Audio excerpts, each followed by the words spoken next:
Hi folks, my name is Matthew Harrison. I'm a scientist at the Tasmanian Institute of Agriculture in Australia.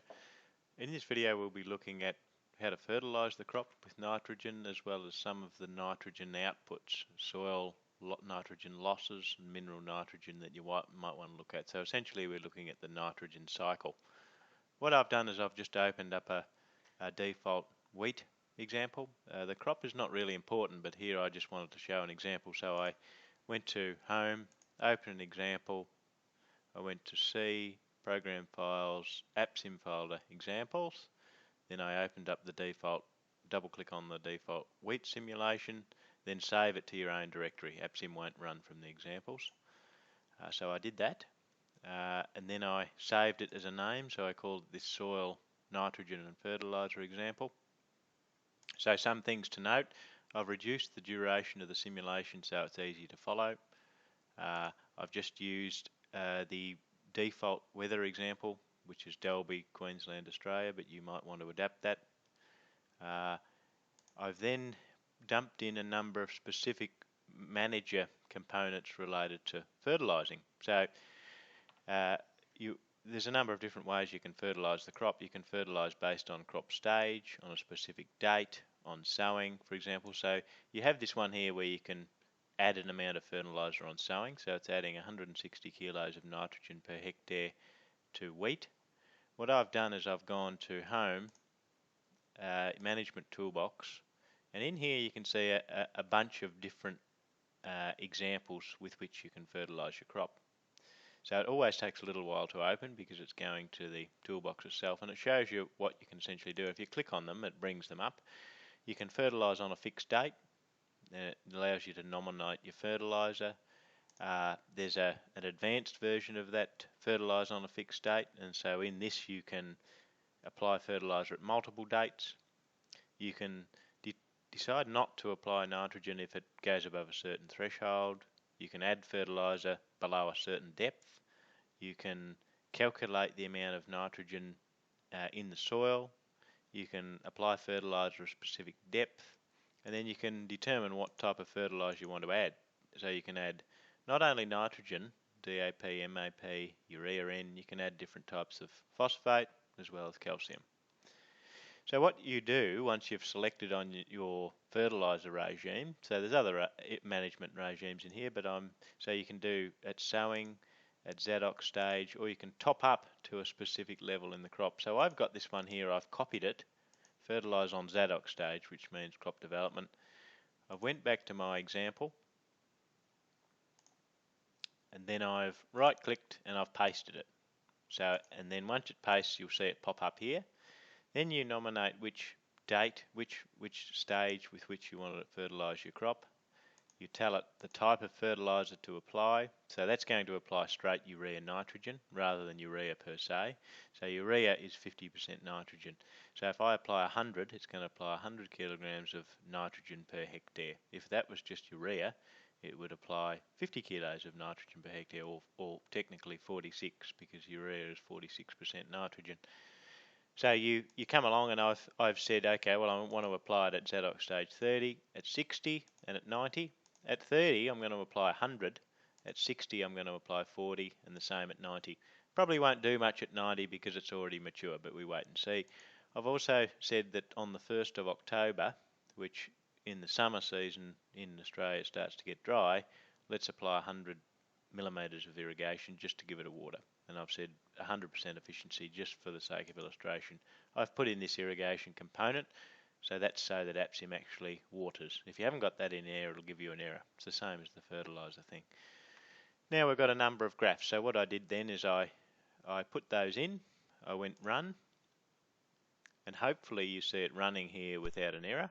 And then you get that noise, and then what happens is you've got your yield, so it's showing you obviously had a lot better year in the first year compared with the second. So in the first year we got a yield of about 5 tonne per hectare, the second year about 3 tonne.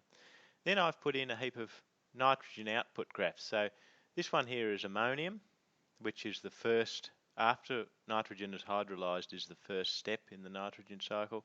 That's then denitrified into nitrate N, which is NO3.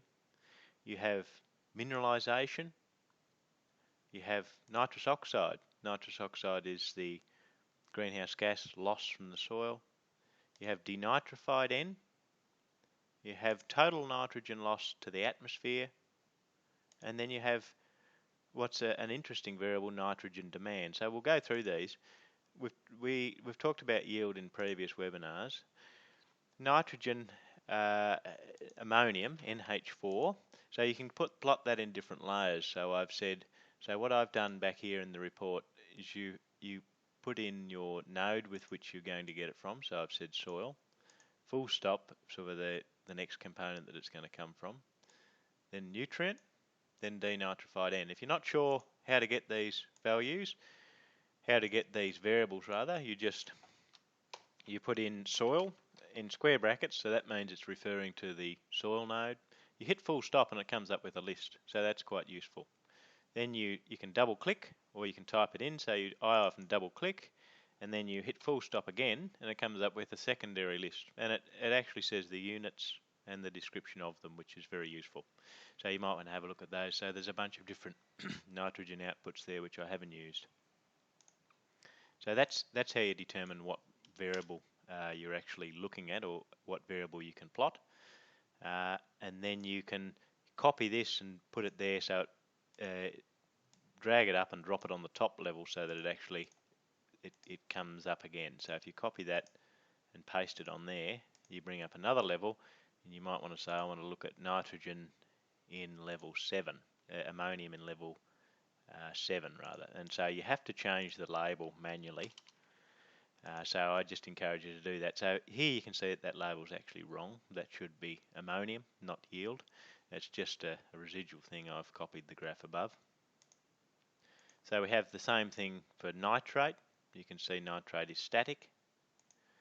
Mineralized N. So I've plotted it in only the first 3 layers. You can see that what's happening here is we're getting large variability in nitrogen mineralization in the top layer, not so much variability in the second and the third layer.